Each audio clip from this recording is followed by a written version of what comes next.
অসভ্য জানোয়ার কোথাকার, আমি কিছু বুঝিনি। তুই আমাকে টাচ করার জন্য ইচ্ছে করে ধাক্কা মেরেছি। না না, তুমি আমাকে ভুল ভাবছো, আমি তোমাকে ইচ্ছে করে ফেলিনি। চুপ কর জানোয়ার, রাস্তায় মেয়ে দেখে গায়ে ঢেলে পড়তে ইচ্ছা করে না? তোকে এর আগে ভালো করে বুঝিছি, বুঝিসনি। থাম, এক্ষুনি থানায় ফোন করছি। না না বোন, থানায় ফোন করো না। ও এরকম ভুল আর কখনো করবে না। ওর হয়ে আমি ক্ষমা চাইছি, এবারকার মতো ক্ষমা করে দাও। ঠিক আছে, তোমার বন্ধুকে ভালো করে বুঝিয়ে দাও, দ্বিতীয়বার যেন আবার চোখের সামনে না আসে। এই চ।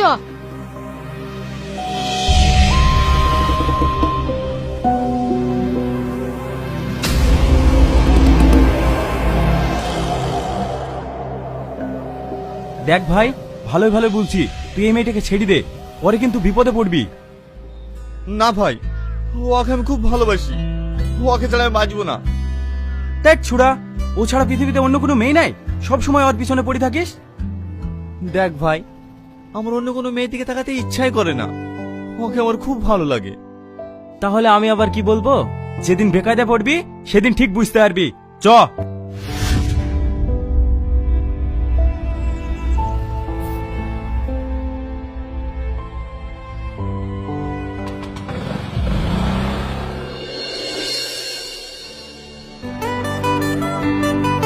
এই, আজকে মনে হয় এডুকেশন ক্লাসটা হবে না।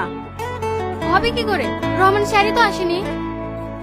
এই রিঙ্কি, ওই তো দেখ। ছি ছি, কি অসভ্য ছেলে রে, মেয়েদের বাথরুমে উঠে বসে আছে। এই চ, হেড স্যারকে বলে কি।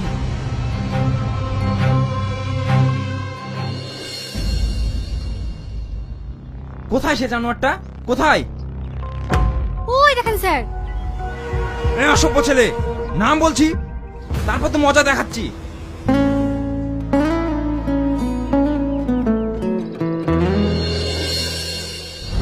কি হলো, কথা কানে যাচ্ছে না?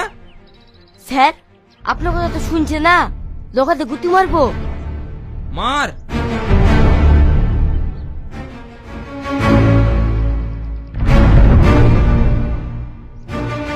কে? আমি রে, তোর বাপ। নাম শিগগিরি। আমি কেন নামবো? তুই নামবি নি? এই সিকিউরিটি, যা ওকে ধরে নিয়ে এসো। এই, এখানে এত হইচই হচ্ছে, কি ব্যাপার রে? দেখতে পাসনি সেই বদমাইশ ছেলেটা মেয়েদের বাথরুমে ছাদে উঠে বসে আছে।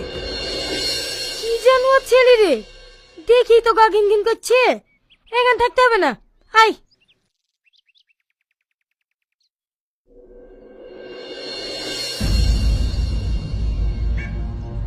স্যার কি ব্যাপার?